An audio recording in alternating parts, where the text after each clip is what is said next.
अगर आपने इस सीरीज का फर्स्ट पार्ट नहीं देखा है तो please go and watch it. Let's begin.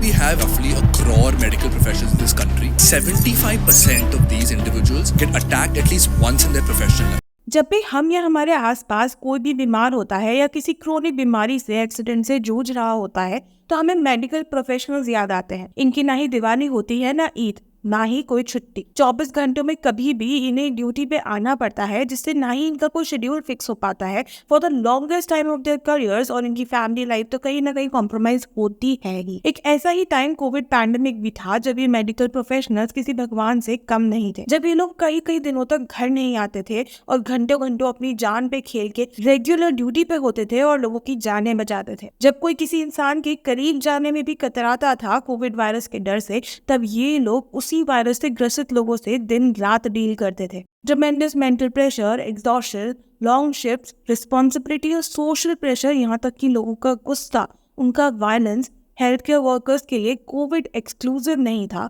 बल्कि आज की डेट तक भी एक रूटीन है। हम जनरली ये कंप्लेन करते हैं कि डॉक्टर्स 5 मिनट की कंसल्टेशन के 500,000 रुपए ले लेते हैं, बट गेस व्हाट, ये 500,000 रुपए उन 5 मिनट के नहीं होते, बल्कि उन 11 से 15 साल की डेडिकेशन, मेहनत, नॉलेज और स्किल के लिए भी होते हैं जो उन्होंने यहाँ तक पहुँचने के लिए लगाई है, इंक्लूडिंग अंडर ग्रेजुएशन, पीजी की प्रिपरेशन, रेसिडेंसी, स्पेशलाइजेशन एटसेट्रा। और हमारे देश में ना ही डॉक्टर की प्रोफेशनल लाइफ हेल्दी है, ना ही उन्हें वहां तक पहुंचाने तक का एजुकेशन सिस्टम। एक मेडिकल कॉलेज में एडमिशन लेने के लिए एस्पिरेंट्स को कड़ा कंपटीशन फेस करना पड़ता है, जिसमें एक एक सीट के लिए 100 से ज्यादा लोग फाइट करते हैं। इस एग्जाम को क्रैक करने के लिए एस्पिरेंट्स 10 से 12 घंटे डेली पढ़ते हैं, फिर भी कोई गारंटी नहीं होती कि उन्हें अपना ड्रीम कॉलेज मिलेगा या नहीं। और इस सब को हर कोई झेल नहीं पाता। कई बार आप अपना 100% दे के भी इनफ नहीं दे पाते और फिर हाथ लगती है निराशा, फेलियर, जिसने ना जाने कितने ही नीट एस्पिरेंट्स को मौत के कुएं में धकेल दिया है अब तक। इस साल रिकॉर्ड 24 लाख बच्चों ने नीट यूजी के पेपर के लिए अप्लाई किया। हालांकि उस पेपर में भी स्कैम हुआ, इसके चलते लाखों बच्चों की लाइफ पे, उनकी मेंटल हेल्थ पे और ऑब्वियसली करियर पे काफी बड़ा इम्पैक्ट पड़ा और अननेसेसरीली उनका टाइम भी वेस्ट हुआ। भारत में एक MBBS डिग्री के लिए प्राइवेट कॉलेज में 25 लाख तक की फीस होती है और बहुत बार इसके ऊपर डोनेशन भी देना पड़ता है जो करोड़ में भी जाता है, which makes it quite unaffordable for Indian middle class. पर मात्र MBBS से तो कुछ होता ही नहीं है और ग्रेजुएशन के बाद इनको PG भी क्लियर करना पड़ता है, जिसमें भी अत्यधिक कंपटीशन होता है। अब आपका ये इंप्रेशन होगा कि डॉक्टर इतनी मेहनत करते हैं तो कमाते भी तो हैं, बट ऑनेस्टली ये सबके लिए एप्लीकेबल नहीं है। और भारत में डॉक्टर्स की average salary in figures 9.6 LPA है, जो कि ऑब्वियसली उनके एक्सपीरियंस, स्पेशलाइजेशन और लोकेशन पे भी डिपेंड करता है। प्लस क्या आपको याद है जब नारायण मूर्ति ने हफ्ते में 70 घंटे काम करने के फेवर में स्टेटमेंट दिया था तो उस पे हंगामा खड़ा हो गया था और लोग बोल रहे थे कि इसका लोगों की हेल्थ पे और प्रोडक्टिविटी दोनों पे काफी एडवर्स इम्पैक्ट होगा। पर क्या आप जानते हैं कि भारत में एक डॉक्टर 70 घंटे से कई ज्यादा घंटे काम करता है एक हफ्ते में, और कई बार तो 18, 24, 36 घंटों की रेगुलर शिफ्ट्स में भी। इन लंबी शिफ्ट्स का कारण है हेल्थ केयर प्रोफेशनल्स की कमी, जो कि भारत जैसी आबादी के लिए डेफिनेटली सफिशिएंट नहीं है। स्पेशली रूरल एरियाज में डॉक्टर्स की कमी बहुत ही ज्यादा है, जिसका कारण है कि वहाँ कोई काम ही नहीं करना चाहता रूरल बॉन्ड होने के बावजूद। क्यों? क्योंकि कई हेल्थ फैसिलिटीज में, हॉस्पिटल्स में, डिस्पेंसरीज में बेसिक टूल्स एंड इक्विपमेंट और इंफ्रास्ट्रक्चर तक मौजूद नहीं है। इसी के साथ डॉक्टर्स के लिए रेस्ट रूम्स, वॉशरूम्स कुछ भी मौजूद नहीं है। इन सभी चैलेंजेस के कारण भारत की health care industry educated unemployment face कर रही है और हमारे देश में आयरॉनिकली जो health care industry 4 crore jobs create करने का पोटेंशियल रखती है, उस इंडस्ट्री में 16% गवर्नमेंट कॉलेजेस से पास्ड आउट डॉक्टर्स अनएम्प्लॉयड रह जाते हैं।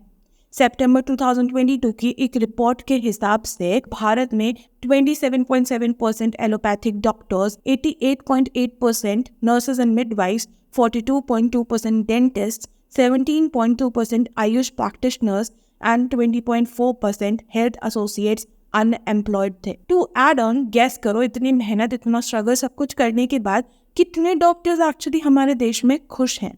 मात्र 6%। जी हाँ, फोर्ब्स की एक सर्वे के अनुसार मात्र 6% डॉक्टर्स अपनी लाइफ में हैप्पी हैं और 61% डॉक्टर्स ये नहीं चाहते हैं कि उनके बच्चे मेडिकल प्रोफेशन में आए। पर ये सब काफी नहीं है। डॉक्टर्स, नर्सेज और सारा मेडिकल स्टाफ अक्सर सेफ नहीं होता है अपने वर्क प्लेस पे ही। इसका एक जीता जागता सबूत अभी हाल ही में पूरे देश को वेस्ट बंगाल के आरजीकर हॉस्पिटल में हुए दर्दनाक और घिनौने रेप और मर्डर के रूप में देखने को मिला, जहां एक रेसिडेंट डॉक्टर का उन्हीं के हॉस्पिटल के सेमिनार हॉल में रेप किया गया जब वो 36 घंटे की शिफ्ट के बाद वहां थोड़ा रेस्ट लेने गई।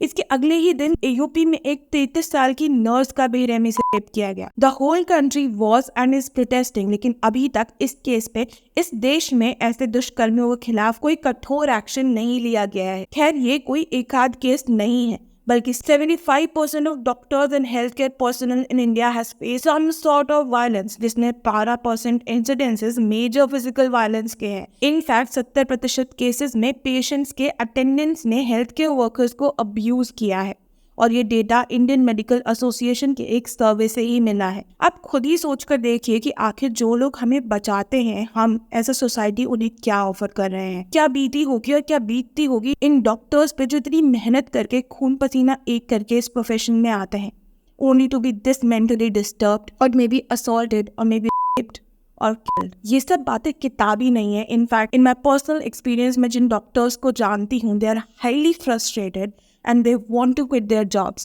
But guess what? Medical profession में ये भी possibility नहीं होती है for most of the people. आगे के पार्ट्स में हम इसी एजेंडा के बाकी पहलुओं को भी डिस्कस करेंगे. So stay tuned and don't forget to subscribe the channel. Share your feedback in the comment section and like and share the video. जय हिंद.